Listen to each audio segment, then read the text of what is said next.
बिठाना चाहते थे। अगर वो क्लास में अंदर घुस जाते थे तो उस क्लास में पानी छिड़का जाता था, गंगा जल छिड़का जाता था, उसके बाद उस क्लास में लोग लड़के बैठते थे। ऐसे लोग दुनिया में होने के बावजूद उन्होंने अपनी जिंदगी में सफलताएं हासिल की हैं, और हम भी फिर भी कहते हैं कि हमारे पास समस्याएं हैं सर। एक बार आप सोच कर देखिए कि जिस काम को करके हमारे बाबा चले गए, जिस काम को करके हमारे पापा चले गए, जिस काम को करके हम चले जाएंगे, क्या उस काम से हमारे बच्चों को कभी सहूलियत मिलने वाली है सर? नहीं। एक दिन वही बच्चे आपको ठोकर मारेंगे और पूछेंगे आपसे कि आपने किया क्या है सर। जिस दिन सुमित जी इस बिजनेस में सफल होंगे, आपके बच्चे पूछेंगे कि पापा सुमित जी करते क्या हैं? आप बताओगे सुमित जी आरसीएम करते हैं। तो आपका ही बच्चा पूछेगा क्या आपको आरसीएम के बारे में किसी ने नहीं बताया?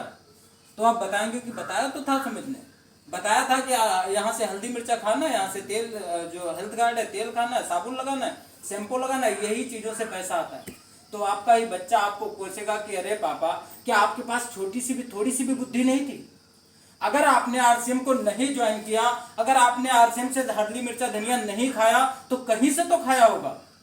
अगर वहां के बजाय आप आरसीएम से हल्दी मिर्चा धनिया खा लेते तो हम गरीब नहीं होते सर। Yes yes yes.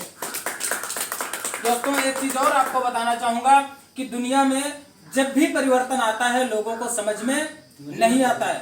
मैं बात करूंगा सन 1940 की, जिस समय भारत में खेती का युग, जिसे स्वर्णिम अक्षरों में लिखा जाता है इतिहास में कि 1940 खेती का युग था। लोगों के पास इतनी खेती थी, लोग सैकड़ों एकड़ जमीन दान में दे दिया करते थे। ये तो आप सबने सुना होगा, खूब नहीं सुना है सर? 1940 में लोगों के पास इतनी खेती थी कि लोग खेती दान में दे दिया करते थे। सैकड़ों एकड़, 1-2 बीघे की बात नहीं करो, सैकड़ों एकड़ जमीन दान में दे दिया करते थे। क्यों? क्योंकि उनको उस समय खेती का महत्व नहीं पता था कि आने वाले समय में खेती का महत्व क्या होने वाला है। लेकिन जिसने वो खेती अपनी बचा के रखी, क्या वो आज गरीब है सर? उसके बाद सन 1950 इसको प्लास्टिक का युग कहा गया। यहां से प्लास्टिक की शुरुआत हुई थी, और जिस समय प्लास्टिक दुनिया में आई, लोगों ने इसका बहुत विरोध किया, खूब धरने प्रदर्शन हुए, खूब इसका विरोध हुआ कि अगर प्लास्टिक भारत में शुरू हुई तो इसकी वजह से न जाने कितना प्रदूषण होगा, लोग मरेंगे, जानवर मरेंगे, पौधे खत्म होंगे, पशु पक्षी मरेंगे। लेकिन क्या प्लास्टिक आपके कहने से हमारे धरने प्रदर्शन से रुकी सर? आज दुनिया में इतनी प्लास्टिक है, अगर एक पलड़े पे दुनिया के सारे इंसान जानवर रख दिए जाएं और एक तरफ प्लास्टिक रख दी जाए तो प्लास्टिक का वजन भारी होगा सर। तो हमारे आपके रुकने से दुनिया में परिवर्तन रुकने वाला नहीं है। उसके बाद 1960 आया। 1960 में भारत में नौकरी आई, और जिस समय नौकरी आई उसकी कहानियां आप खूब सुनते होंगे। जब जाड़ों में आप बैठते हैं आग तापते हुए, तो बूढ़े लोग, जो बुजुर्ग लोग हैं, आपको कहानियां सुनाते होंगे कि जिस समय नौकरी आई थी, लोग गांव आते थे, भैया नौकरी कर लो, आपका बच्चा पढ़ा लिखा है, तंदुरुस्त है, इसको आर्मी में करवा लो, इसको नलकूप में विभाग में लगवा लो, इसको नहर विभाग में लगवा लो। लेकिन उस समय लोगों को नौकरी का विजन नहीं पता था, नौकरी क्यों करना है उसका कारण नहीं पता था। लोग क्या करते थे, जब गांव नौकरी वाले गांव में आते थे तो गांव वाले गांव छोड़कर भाग जाते थे। कुछ लोग कहते हैं कि मैं बटिया में घुसा, कुछ लोग कहते हैं कि मैं खेतों में पड़ा रहा, कुछ लोग कहते हैं मैं भुसौरी में घुसा पड़ा रहा। एक महानुभाव हमको मिले यहाँ पड़ोस में, मिश्रिक से थोड़ा सा लगभग 12 किलोमीटर आगे एक गांव पड़ता है ठोकर। वहाँ एक बाबा जी हैं जिनकी उम्र लगभग 100 साल होगी। वो अपनी कहानी बताते हैं कि भैया मेरे बेटे की नौकरी लगी थी, मैंने 7 बीघे जमीन बेची और अपने बच्चे को आर्मी से छुटाकर घर ले गया। 7 बीघे जमीन बेचकर उन्होंने आर्मी से अपने बच्चों को छुड़ाया कि मेरे बेटे को नौकरी से छोड़ दो, मैं अपने बच्चे को नौकरी नहीं करवाना चाहता हूँ। ऐसा क्यों?